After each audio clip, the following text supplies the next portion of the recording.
ரொம்ப கோச்சிக்கிட்டார். ஒரு பெரிய ஊழியக்காரர் ஃபோன் பண்ணி என்ன ஆல்மோஸ்ட் திட்டாரு. திட்டிட்டு கேட்டாரு, எப்படி சபைக்குள்ள வந்து தப்பு நடக்குதுன்னு சொல்ற, சபைக்குள்ள தப்பு நடக்கலன்னு எப்படி சொல்றீங்க? நம்ம வேணா சும்மா சொல்லிக்கலாம் நடக்கலன்னு. சபைக்குள்ள என்ன நடக்கல? வெஸ்டர்ன் சர்ச்சஸ்குள்ள போங்க, அத்தனை அருவருப்பும் உள்ள நடந்துச்சு. ஹோமோசெக்சுவாலிட்டில இருந்து எல்ஜிபிடில இருந்து எல்லாம் நடந்துச்சு உள்ள. சபைக்குள்ள நாய்க்கும் பூனைக்கும் கல்யாணம் பண்ணி வச்சாங்க. சபைக்குள்ள வந்து அருவருப்பான காரியங்கள் எல்லாத்தையும் செஞ்சாங்க. ஒவ்வொரு நாட்டிலையும் ஒவ்வொரு விதமான காரியம், அவ்வளவுதான். உடனே ஒரு பாஸ்டர் கேட்டாரு, அப்போ எங்க நாட்டில் என்ன நடந்துச்சு? உங்க நாட்டில் என்ன நடந்துச்சு உங்களுக்கு தான் தெரியும். சபைக்குள்ள என்ன இருக்குது? எல்லா விதமான அருவருப்பும் இருக்குது. சபைக்குள்ள உட்காந்துட்டு ஜாதி பாக்குறீங்க. ஜாதி பார்க்கறது தப்பு கிடையாதா? சபைக்குள்ள ஏற்றது பார்க்கறது தப்பு இல்லையா? பணக்காரன் ஏழைன்னு பார்க்கறது தப்பு இல்லையா? சபைக்குள்ள அரசியல் சண்டை நடக்குது, தப்பு இல்லையா?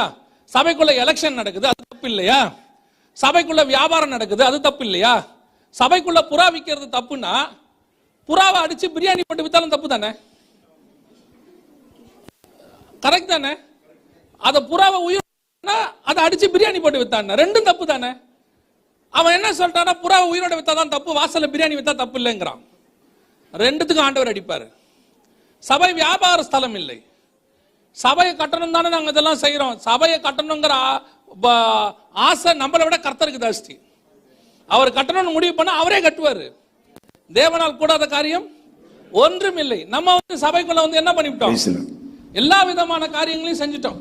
சகல விதமான அருவருப்புகளையும் சபைக்குள்ள கொண்டாந்துட்டோம். சபைக்குள்ள உட்காந்துக்கிட்டு இங்க உட்காந்துக்கிட்டு இங்க இருந்து அங்க பாக்குறது, அங்க இருந்து இங்க பாக்குறது, உட்காந்துட்டு எஸ்எம்எஸ் அனுப்புறது, வந்துட்டியா?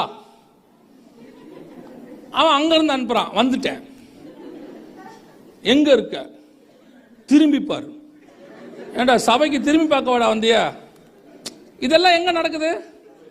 இவர் இங்க நின்னுகிட்டு ஆவியை ஊத்தும்னா எப்படி ஊத்தும்? ஊத்தாது இல்ல. சபைக்குள்ள எந்த இவ்வளவு அருவருப்பும் எங்க தான் இருந்துச்சு?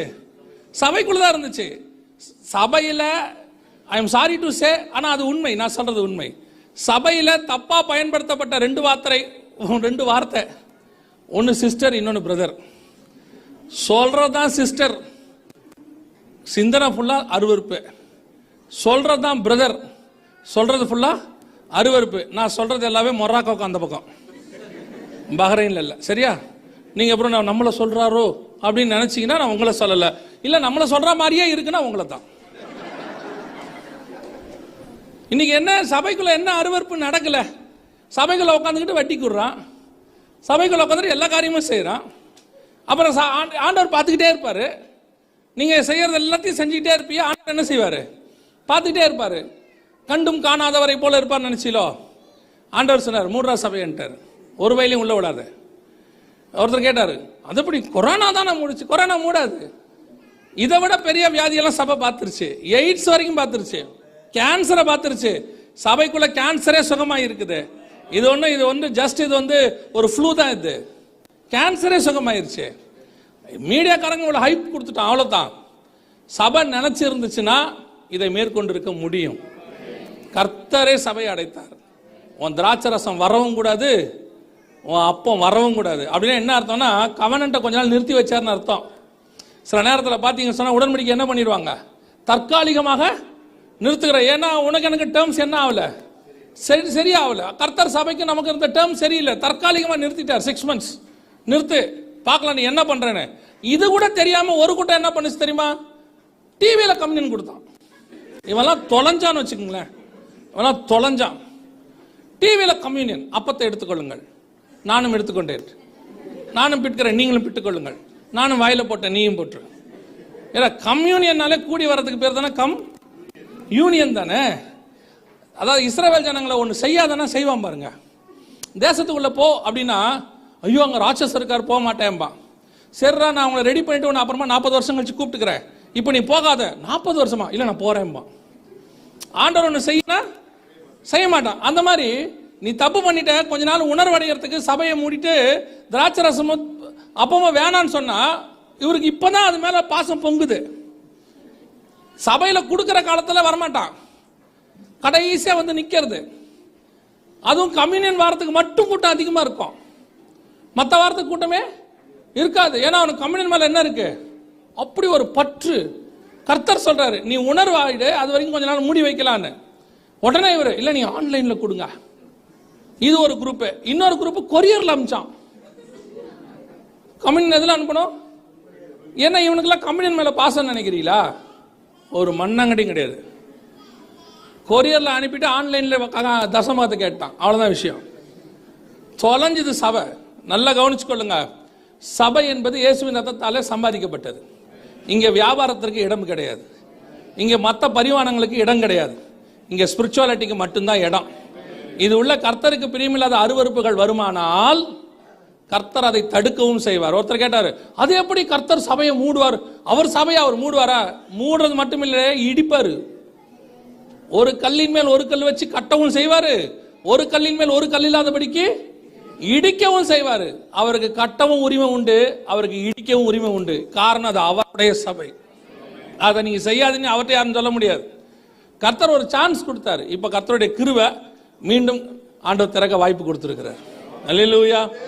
நிறைய பேர் சொன்னாங்க இப்ப திறந்துடும், நாளைக்கு திறந்துடும். ஆண்டவர் சொன்னார் இப்பதான் திறக்காது, அவன் சரியானதான் திறக்கும். கொரோனா சரியாச்சா இல்லையா? கொரோனா இன்னும் சரியாகல, சபை திறந்துச்சா இல்லையா? கொரோனா சரியானதுனால சபை திறக்குது அதெல்லாம் கிடையாது. கர்த்தர் அனுமதி கொடுத்திருக்கிறார், அதனால சபை திறந்துருக்குது. கொரோனா இல்லைனாலும் கர்த்தர் மூடுவார். அதுக்கு ஒரு வாய்ப்பு பாருங்க. இவ்வளோ பெரிய சபையை நான் சொல்றது நம்ம இப்படி சொல்லலை, உலகளாவிய அவருடைய சபையை கண்ணுக்கே தெரியாத ஒரு கிருமியை மூட வச்சுட்டார் பாருங்க. நம்ம எதிரி யாருன்னே நமக்கு கோலியாத்தை வச்சும் பயமுறுத்துவார், கொரோனா வச்சும் பயமுறுத்துவார். அவரால் எல்லாமே முடியும். அவர் சர்வ வல்லமை உள்ள தேவன், இன்னும் ஜீவனோடு கூடவே இருக்கிறார். நீங்க ரொம்ப செல்போன்லாம் யூஸ் பண்ணதுனால ஆண்டவர் பதில் அந்த பயம் போயிருச்சு இல்ல. ரொம்ப டெக்னாலஜி எல்லாம் பார்த்தோம்னா நமக்கு என்ன ஆயிடுச்சு? ஆண்டவர் மேல பயம் போயிருச்சு. கர்த்தர் பார்த்தாரு, ஒரு பெரிய மேடை பேச்சாளர், அவர் சொல்றாரு அறிவியல் ஆண்டவர் இருக்கிறார் என்பதை அறிகிற காலம் வந்து விட்டதுங்கிறான்.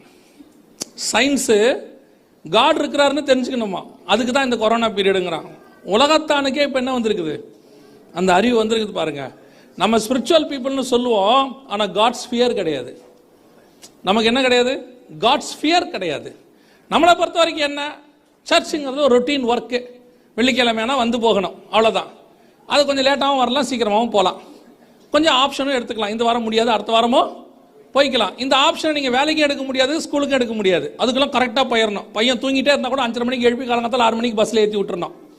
அது ரொம்ப முக்கியம், ஏன்னா பையனுக்கு படிப்பு. ஆனால் சர்ச்சை அவ்வளோ முக்கியமே கிடையாது. கர்த்தர் பார்த்தாரு, மூடிடு. நீங்கள் என்னைக்கு தான் மனம் திரும்புறீங்கன்னு பார்க்கலாம். பல நாடுகளில் பலவிதமான அருவருப்பு. இன்னைக்கு கர்த்தர் கிருபையே நமக்கு மனம் இறங்கி இருக்கிறார். அல்லேலூயா. இப்பவும் சொல்றேன், கர்த்தருடைய ஆலயம் என்பது நீங்களும் நானும் தான், கட்டடம் இல்லை. புரியுதா? நான் சொல்றது கட்டடத்துக்குள்ள செய்யறத சொல்லவே இல்லை. இந்த கட்டடம் ஒருவேளை கர்த்தருக்கு சித்தமாய் நம்ம ரொம்ப வளர்ந்துட்டோம்னா இன்னும் பெரிய கட்டடத்துக்கு கூட போயிடுவோம். நம்மளை பொறுத்த வரைக்கும் கட்டடம் பரிசுத்தம் அல்ல, கட்டடத்துக்குள்ள இருக்கிற நீங்களும் நானும் தான் பரிசுத்தம். இன்னைக்கு சபைக்கு கட்டடத்துக்கு கொடுக்கிற இம்பார்ட்டன்ஸ் கூட நீங்க உங்களுக்கு கொடுக்க மாட்டேங்கிறீங்க. சபைக்குள்ள வரும்போது செருப்பு போடாம வரீங்க. ஏன் வரீங்க? ஏன் வரீங்க? அதுக்கு 2-3 காரணம் இருக்கு. நீ என்ன கேட்கறன்னு தெரியலையே போய் எங்களை இல்ல. நான் ஒரு குரூப் ஏன் சபைக்கு செருப்பு போடாம உள்ள வருது? இது பரிசுத்த பூமி, நீ நிக்கிற இடம் பரிசுத்தமானது, அதனால என்ன செய்ய, செருப்பு கழட்டு. அதெல்லாம் இல்லை. புரியுதா?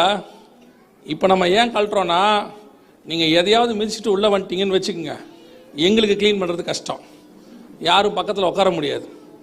அதனால் செருப்பெல்லாம் என்ன செஞ்சுருங்க. இது இந்த பூமியில் பரிசுத்த பூமிங்கிறது நீங்களும் நானும் தான் இப்போ பரிசுத்தம். ஏன்னா நமக்குள்ளே தான் கர்த்தர் வாசமாக இருக்கிறார், நாம் தான் தேவனுடைய ஆலயமாக இருக்கிறோம். புரியுதா? சிலர் வந்து ஏன் செருப்பு போட மாட்டேங்கிறோம் அப்படின்னா அதுக்கு சில காரணங்கள் இருக்கு. இப்போ புறஜாதியார் மற்ற மார்க்கத்தார் வரும்போது இடர் அடையாமல் இருக்கிறதுக்கு நம்ம என்ன செய்கிறோம், செருப்பை கழட்டுறோம், அதெல்லாம் வேற. ஆனால் இந்த பரிசுத்தம் கட்டடம் பரிசுத்தம் இல்லை, நீங்களும் நானும் தான் பரிசுத்தம். அல்லேலூயா. அதை நீங்கள் எவ்வளோ பரிசுத்தமாக பார்த்துக்கிறீங்களோ அதான் ரொம்ப இம்பார்ட்டன்ட். உங்களுடைய கூடுகையை கர்த்தர் விரும்பலேன்னு அர்த்தம். நாம் சேர்ந்து வர்றதை கர்த்தர் ஒரு காலத்தில் விரும்பாமல் இருந்தார். ஏன்னா வந்து ஒரு பிரயோஜனமோ இல்லை, அப்படியே தான் இருக்கிறோம். என்ன பிரசங்கம் பண்ணாலும் மாற்றம் வராது.